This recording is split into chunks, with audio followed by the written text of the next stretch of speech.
नमस्कार। आकाशवाणी से प्रस्तुत है समाचार संध्या।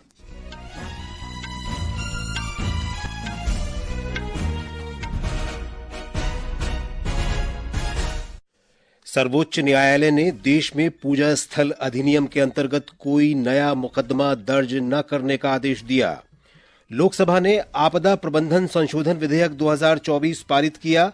इसका उद्देश्य राष्ट्रीय आपदा प्रबंधन प्राधिकरण और राज्य आपदा प्रबंधन प्राधिकरणों के कुशल कामकाज को मजबूत करना है। केंद्र ने इस्पात क्षेत्र को कार्बन मुक्त करने के लिए ग्रीन स्टील वर्गीकरण प्रणाली का शुभारंभ किया। भारतीय ग्रैंडमास्टर डी गुकेश ने सबसे कम उम्र में विश्व शतरंज चैंपियनशिप जीतकर इतिहास रचा। राष्ट्रपति द्रौपदी मुर्मू और प्रधानमंत्री नरेंद्र मोदी ने उनकी इस उपलब्धि की सराहना की और भारत ने युद्धग्रस्त गाजा पट्टी में तत्काल और बिना शर्त युद्ध विराम की मांग करने वाले संयुक्त राष्ट्र महासभा के प्रस्ताव का समर्थन किया। समाचार संध्या के साथ मैं विशाल शर्मा। सर्वोच्च न्यायालय ने कहा है कि देश में पूजा स्थल अधिनियम के अंतर्गत अब कोई नया मुकदमा दर्ज नहीं किया जाएगा। न्यायालय ने लंबित मामलों में शीर्ष अदालत के अगले आदेश तक कोई अंतिम या प्रभावी आदेश पारित नहीं करने का भी आदेश दिया। एक रिपोर्ट।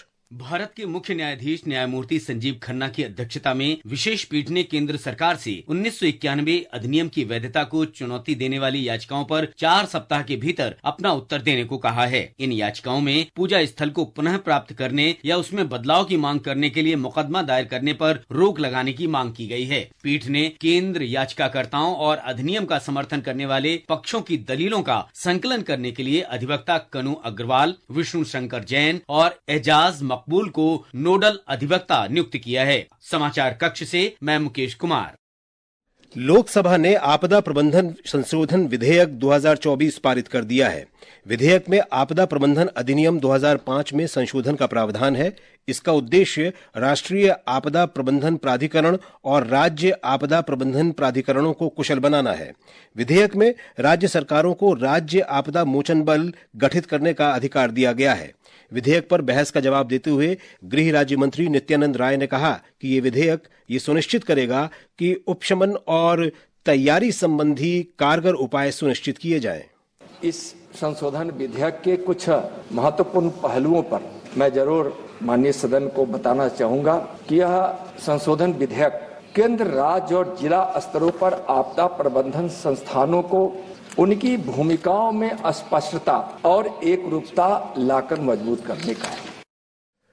विपक्ष और सत्ता पक्ष के आरोप और प्रत्यारोपों के कारण राज्यसभा की कार्रवाई आज भी प्रभावित हुई। भोजनावकाश से पहले के सत्र में लोकसभा में भी व्यवधान आया, लेकिन इसके बाद सदन का सुचारू संचालन संभव हो सका।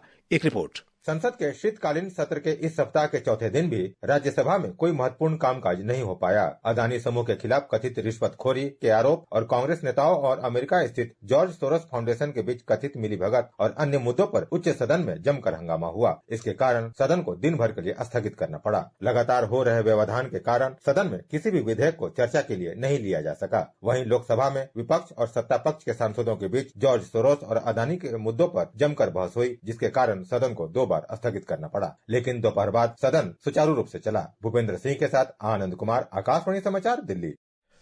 राज्यसभा के नेता और भाजपा अध्यक्ष जेपी नड्डा ने आज कांग्रेस पर अमेरिका स्थित जॉर्ज सोरोस फाउंडेशन के साथ पार्टी नेताओं के कथित संबंधों पर निशाना साधा। संसद के बाहर मीडिया से बातचीत में श्री नड्डा ने कहा कि कांग्रेस इस मुद्दे से लोगों का ध्यान भटकाना चाहती है। श्री नड्डा ने लोकसभा में विपक्ष के नेता राहुल गांधी की उपराष्ट्रपति पद का सम्मान न करने की भी आलोचना की। वाइस प्रेसिडेंट ऑफ इंडिया एक संवैधानिक पोजीशन है, उनकी मिमिक्री संसद के परिसर में हो और कांग्रेस का वरिष्ठतम नेता जो लीडर ऑफ द ऑपोजिशन इन लोकसभा है राहुल गांधी, वो उसकी वीडियोग्राफी बनाए और उसको फिर से उकसाए कि हाँ फिर से कीजिए। जैसे कॉलेज में यूनिवर्सिटी के बाहर विपक्ष और कॉलेज के लड़के जैसे करते हैं, उस तरीके की हरकत वो संसद के परिसर में संसद की गरिमा को ठेस पहुंचाते हुए। ये समाचार हमारी वेबसाइट www.newsonair.gov.in और हमारे न्यूज ऑन एआईआर ऐप पर भी उपलब्ध हैं। केंद्रीय इस्पात और भारी उद्योग मंत्री एचडी कुमारस्वामी ने आज नई दिल्ली में भारत के लिए ग्रीन स्टील वर्गीकरण प्रणाली का अनावरण किया। इस अवसर पर श्री कुमारस्वामी ने कहा कि भारत वर्ष 2070 तक निवल शून्य उत्सर्जन तीव्रता लक्ष्य के अनुरूप इस्पात क्षेत्र को कार्बन मुक्त करने के लिए प्रतिबद्ध है। उन्होंने कहा कि ये कम उत्सर्जन वाले इस्पात की ओर भारत की यात्रा में एक मील का पत्थर होगा। इस अवसर पर राज्य मंत्री भूपति राजू श्रीनिवास वर्मा ने कहा कि ग्रीन स्टील वर्गीकरण प्रणाली का शुभारंभ इस्पात उत्पादन में एक परिवर्तनकारी ढांचे का प्रतिनिधित्व करता है, जो हरित इस्पात को परिभाषित करने, नवाचार को बढ़ावा देने और भारत में कम कार्बन उत्पादों के लिए बाजार बनाने में मदद करेगा। नेपाल के सेनाध्यक्ष जनरल अशोक राज सिगडेल ने आज नई दिल्ली में रक्षा मंत्री राजनाथ सिंह से भेंट की। इस दौरान द्विपक्षीय संबंधों से जुड़े कई मुद्दों पर चर्चा हुई। श्री राजनाथ सिंह ने नेपाल सेना की क्षमता बढ़ाने के लिए प्रशिक्षण, नियमित अभ्यास, कार्यशालाएं और संगोष्ठी सहित रक्षा सहयोग के विभिन्न पहलुओं का उल्लेख किया।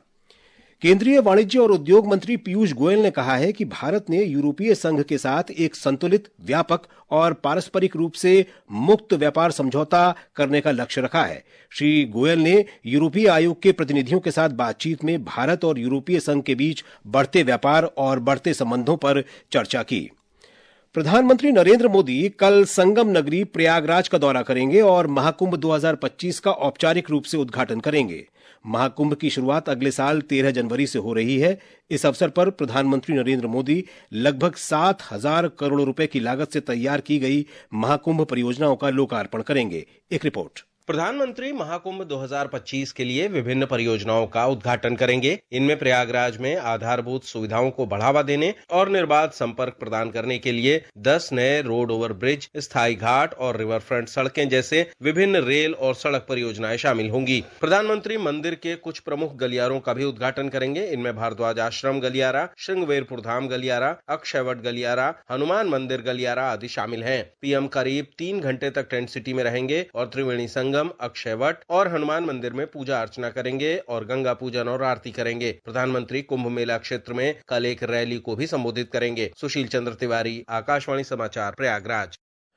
भारत थाईलैंड की 9वीं रक्षा वार्ता आज नई दिल्ली में हुई। बैठक की अध्यक्षता अंतर्राष्ट्रीय सहयोग के संयुक्त सचिव अमिताभ प्रसाद और थाईलैंड के रक्षा उप स्थायी सचिव जनरल थारापोंग मलकम ने की।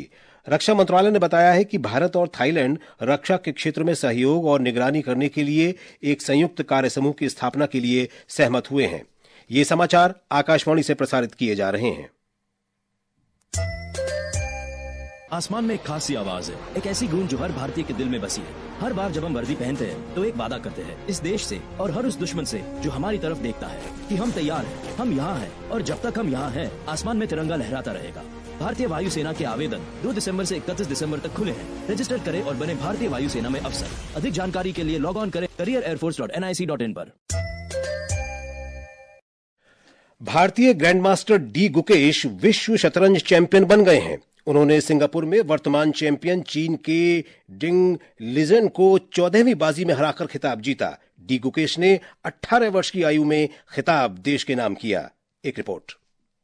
भारत के ग्रैंड मास्टर डी मुकेश ने शतरंज में सबसे कम उम्र के विश्व चैंपियन बनकर इतिहास रच दिया है। उन्होंने आज सिंगापुर में 14 गेम के मैच में वर्तमान चैंपियन चीन के डिंग लेनिन को हराकर विश्व चैंपियन का खिताब जीता। चेन्नई के 18 वर्षीय गुकेश ने 14वें गेम में डिंग की गलती का फायदा उठाते हुए मुकाबला जीत लिया और विश्व शतरंज चैंपियन बनने वाले दूसरे भारतीय बन गए। गुकेश ने इस ऐतिहासिक उपलब्धि पर कहा कि विश्व चैंपियनशिप जीतकर उनका सपना पूरा हुआ है। And yeah, my journey, it's been, since the time I started playing chess, like 6.5, 7, I've been dreaming about this, about living this moment for more than 10 years. And not every chess player wants to experience this moment, and very few get the chance. And to be one of them is, I think the only way to explain is that I'm just living my dream. Gukesh की इस जीत की grand master Praveen Thipsay से उन्होंने कहा, इसके पहले का जो रिकॉर्ड था, गैरी कस्पारोव जो बड़ा नाम है आज भी, उन्होंने 22 साल और 8 महीने की उम्र में ये पराक्रम किया था और आज आप देखेंगे तो एक भारतीय खिलाड़ी 18 वर्ष और 6 महीने में ये उसने उपलब्धि हासिल कर दी है, तो करीबन 4 वर्ष और 2 महीने कम। तो आप इसको इमेजिन कर सकते हैं कि इसको जैसे 100 मीटर की रेस होती है ओलंपिक्स में और बाकी सारे 9 सेकंड्स 9.59 सेकंड्स में जाएंगे और एक खिलाड़ी अगर 8 सेकंड में वो हासिल कर लेता है तो वो जो पराक्रम है उसके बराबर हम कहेंगे। कम से कम 100 वर्ष ये परफॉर्मेंस रहेगा, रिकॉर्ड रहेगा। गुकेश की जीत का जश्न पूरे भारत में मनाया जा रहा है। डी गुकेश को विश्व चैंपियन बनने पर पूरे देश की बधाई। राष्ट्रपति द्रौपदी मुर्मू, उपराष्ट्रपति जगदीप धनखड़ और प्रधानमंत्री नरेंद्र मोदी ने डी गुकेश को सबसे कम उम्र में विश्व शतरंज चैंपियन बनने पर शुभकामनाएं दी हैं। राष्ट्रपति ने सोशल मीडिया पोस्ट में कहा कि गुकेश ने पूरे देश को इस जीत से गौरवान्वित किया है। उपराष्ट्रपति ने कहा कि ये असाधारण उपलब्धि विश्व शतरंज में भारत के लिए गर्व का क्षण है। प्रधानमंत्री मोदी ने विश्व शतरंज चैंपियनशिप का खिताब जीतने पर डी गुकेश को बधाई देते हुए कहा कि ये ऐतिहासिक उपलब्धि उनकी अद्वितीय प्रतिभा, कड़ी मेहनत और दृढ़ संकल्प का परिणाम है। प्रसार भारती ने आगामी हॉकी इंडिया लीग का सीधा प्रसारण करने के लिए आज नई दिल्ली में हॉकी इंडिया के साथ एक समझौता ज्ञापन पर हस्ताक्षर किए। इस समझौता ज्ञापन से दूरदर्शन हॉकी इंडिया लीग 2024-25 के लिए आधिकारिक प्रसारण भागीदार बन गया है। भारत ने 157 अन्य देशों के साथ संयुक्त राष्ट्र महासभा में युद्धग्रस्त गाजा पट्टी में तत्काल, बिना शर्त और स्थायी संघर्ष विराम के प्रस्ताव का समर्थन किया है। महासभा ने कल 2 प्रस्तावों को भारी बहुमत से मंजूरी दी। एक रिपोर्ट। पहला प्रस्ताव गजा में संघर्ष विराम का आह्वान करता है और दूसरा नियर ईस्ट UNRWA में फलस्तीनी शरणार्थियों के लिए संयुक्त राष्ट्र राहत और निर्माण कार्य एजेंसी का समर्थन करता है, जिस पर इजराइल प्रतिबंध लगाने की मांग कर रहा है। तत्काल संघर्ष विराम की मांग करने वाले प्रस्ताव को 158 मतों के साथ पारित किया गया। संयुक्त राष्ट्र राहत और निर्माण कार्य एजेंसी के जनादेश का समर्थन करने वाले दूसरे प्रस्ताव को 159 मत पक्ष में, 9 मत इसके खिलाफ और 11 देश अनुपस्थित थे। भारत ने 7 अक्टूबर के हमलों की निंदा की है। समाचार कक्ष से आकर्षिता सिंह। श्री भूपेंद्र पटेल ने गुजरात के मुख्यमंत्री के रूप में अपने दूसरे कार्यकाल के आज 2 वर्ष पूरे कर लिए। इस अवसर पर ज्ञान यानी गरीब, युवा, अन्नदाता और नारी शक्ति विषय पर आधारित कार्यक्रमों की श्रृंखला आयोजित की जा रही है। मुख्यमंत्री ने गांधीनगर में 2 साल सेवा, प्रतिबद्धता और समर्पण नाम की पुस्तक का विमोचन भी किया। बंबई शेयर बाजार का संवेदी सूचकांक आज 236 अंक घटकर 81,290 पर बंद हुआ। निफ्टी भी 93 अंक नीचे 24,549 पर आ गया। और अब अंत में मुख्य समाचार एक बार फिर। सर्वोच्च न्यायालय ने देश में पूजा स्थल अधिनियम के अंतर्गत कोई नया मुकदमा दर्ज न करने का आदेश दिया। लोकसभा ने आपदा प्रबंधन संशोधन विधेयक 2024 पारित किया। इसका उद्देश्य राष्ट्रीय आपदा प्रबंधन प्राधिकरण और राज्य आपदा प्रबंधन प्राधिकरणों के कुशल कामकाज को मजबूत करना है। केंद्र ने इस्पात क्षेत्र को कार्बन मुक्त करने के लिए ग्रीन स्टील वर्गीकरण प्रणाली का शुभारंभ किया। भारतीय ग्रैंड मास्टर डी गुकेश ने सबसे कम उम्र में विश्व शतरंज चैंपियनशिप जीतकर इतिहास रचा। राष्ट्रपति द्रौपदी मुर्मू और प्रधानमंत्री नरेंद्र मोदी ने उनकी इस उपलब्धि की सराहना की। और भारत ने युद्धग्रस्त गाजा पट्टी में तत्काल और बिना शर्त युद्ध विराम की मांग करने वाले संयुक्त राष्ट्र महासभा के प्रस्ताव का समर्थन किया। इसके साथ ही समाचार संध्या का ये अंक समाप्त हुआ। नमस्कार।